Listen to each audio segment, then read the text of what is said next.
If you keep attracting the wrong people, this video will change how you see yourself.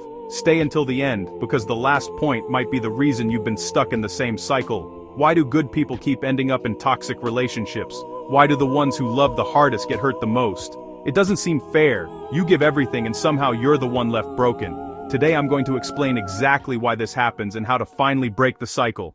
First reason: you see potential instead of reality. You don't fall in love with who they are. You fall in love with who they could be. You see the good in people, even when they keep showing you the bad. You tell yourself they'll change. They just need time. They just need love.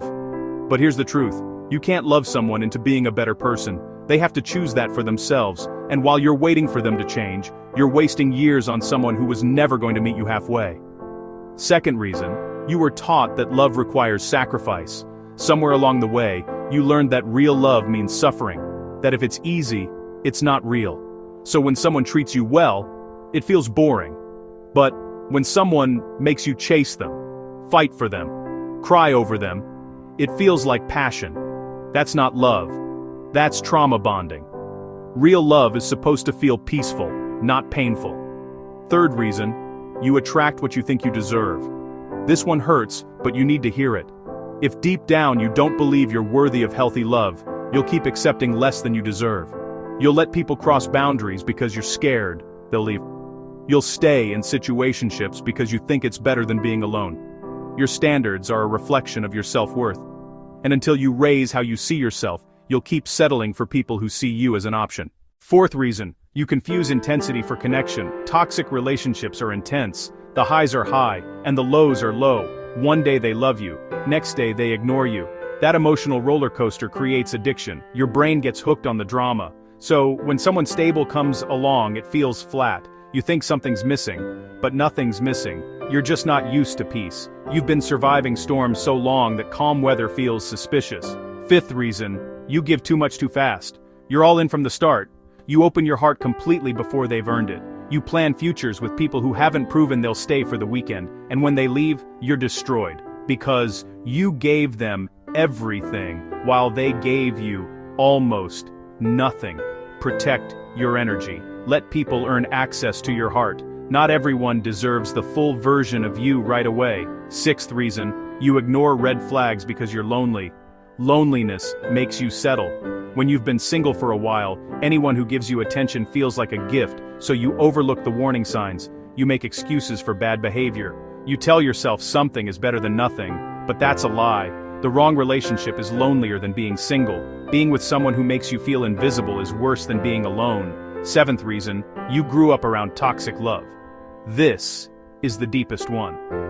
The love you saw as a child becomes your blueprint. If your parents argued constantly, you think that's normal. If love was conditional, you learned to perform for affection. If someone was emotionally unavailable, you learned to chase. You're not broken. You were programmed. But the good news is, you can reprogram yourself. You can unlearn toxic patterns and build new ones. So how do you break the cycle? First, get honest with yourself.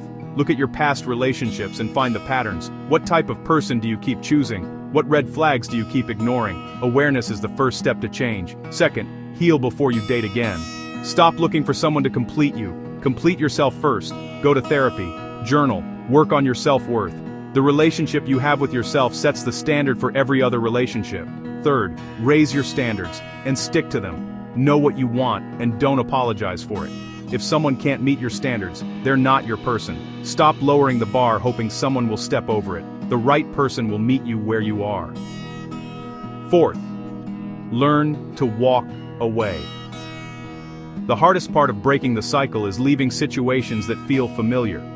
Toxic feels comfortable because you know it. Healthy feels scary because it's new. But you have to choose yourself even when it's hard. Walking away isn't giving up. It's growing up. Here's the truth no one tells you. Good people attract toxic relationships because they have big hearts. But having a big heart doesn't mean you have to let everyone in. You can be loving and still have boundaries. You can be kind and still say no. You can be forgiving and still walk away. Your heart is not the problem.